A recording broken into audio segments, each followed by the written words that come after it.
Countrywide Connect with Andy Thompson and Sarah Perriam-Lamp. Well, there's one thing that you can be assured by tuning into Countrywide Connect is you will get a full, well-rounded piece to any story. There's no one and done when it comes to major issues, and particularly trying to ensure that you have a full spread of information. The reason I'm opening with that is because we continue to see misinformation gather like a snowball. And in particular, the reporting recently on One News of Canterbury drinking water situation that has affected the local Lagmhor school around nitrate levels has been an example of that. So joining me to talk more about this is Karl Dean, Federated Farmers Dairy Industry Group Chairperson, to set the record straight. We had obviously Ian McKenzie, ECAN councillor, on the show yesterday. If you haven't caught up, have a listen to that interview with Andy. Karl, could you just give us your thoughts on the missing facts and broader context to this story? Yeah, thanks for having me on the show, Sarah. First off, I suppose it's the fact that farmers are doing a huge amount of work, especially in these catchments where the nitrogen does need to be reduced for the nitrate levels. So, for example, I think that in that area above the school, that the farms have to reduce the nitrogen by a further 36% within the next 9 years. So huge amounts of setting, but that was only half of the solution. The other half, which I'm sure Ian talked about yesterday, was the recharge schemes, and they've been delayed and delayed, even though the trial sites have shown great progress. I think the key part really is the lag time of the environment that humans have nothing to do with controlling, right? Yeah, I mean, there's plenty of tests from the 70s and 80s that showed high nitrates in the water, both here in the Selwyn area where I'm based, and also in the Ashburton area, where there was not a huge amount of dairy farming back then. There was no dairy boom, but there was cropping, there was sheep, there was farming practices on the land, and we could still be seeing the effects of that today in the nitrates. We don't know how long that lag period is. I know the scientists, they have their ideas, and it depends on which aquifer they are in as to how old the water is. And it might take equally as long for us to fix the problem.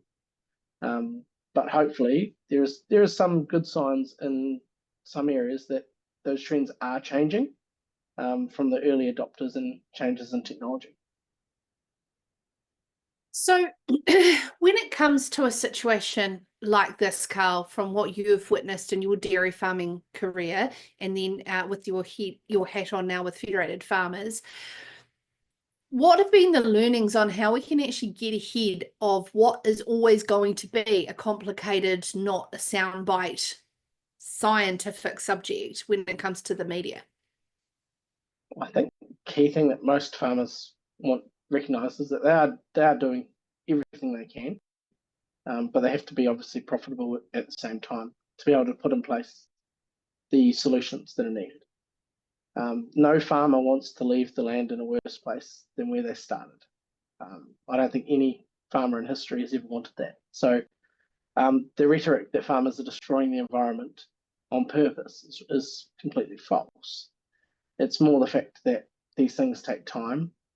We need science, we need innovation, and we just need to make sure that everything's done without playing the blame game.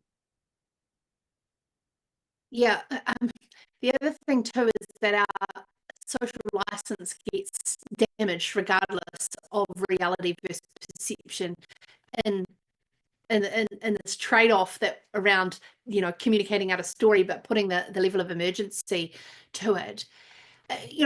What are conversations are you having internally in Feds on how to lead on this, and really be able to take some form of urgency, dare I say it, on our social license being damaged in the meantime?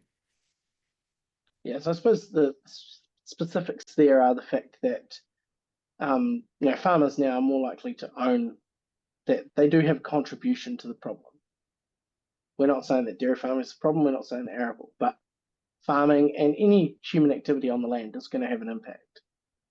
And then it's about setting in place standards. So in the Canterbury region, over 15 years ago, some standards were set and some levels were set that said, okay, under a land regional water plan, we're going to put in some nitrogen level drops that have to happen over the next 2 to 3 decades, which are achievable by farmers and will provide meaningful drops in the nitrates going into the water.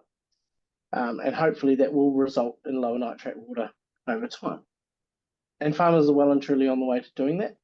I think a lot of farmers get very frustrated, and same with feds, when bureaucracy gets in the way. I mean, the last thing is you get all the solutions and then you get told you can't do it. And then you get told, sorry, why haven't you done it? Well, we can't if we've got our hands tied behind our backs sometimes, you know what I mean? Yeah, absolutely. I mean, farmers are the ultimate problem solvers, given a problem definition that's very clear and a runway to be able to do it. But we are living in an environment where, people want something immediate. And if you're a fisherman who is not seeing change happen quickly, it's kind of about the fact that I think the next evolution of it is actually bringing our urban cousins on the journey of the progress, because when you can't see the progress, the frustration mounts. Yeah, and I 100% agree. And I think us humans are very good at thinking that things get fixed really quickly. And we also get the whole thing that things have degraded really fast. I often hear the comparison, when I was a child, I used to be able to swim. Well, when you were a child, we also didn't test the water. We don't know that the nitrates might have been high in that water back then. We don't know. But the fact is that was 30, 40 years ago, not yesterday. And when you're a child, the problem will take 30 or 40 years to fix the other way as well. Exactly. When you're a child, you're probably eating off Teflon as well, when we didn't know about that. So there's all sorts of different things. Asbestos and roofs. It goes on. Karl, thank you very much for joining us. Keep up the good work with regards to trying to get the message out there.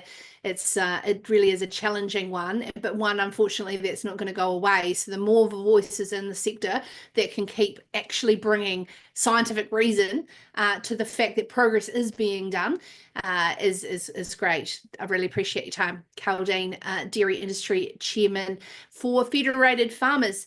Countrywide Connect with Andy Thompson and Sarah Perriam-Lapp.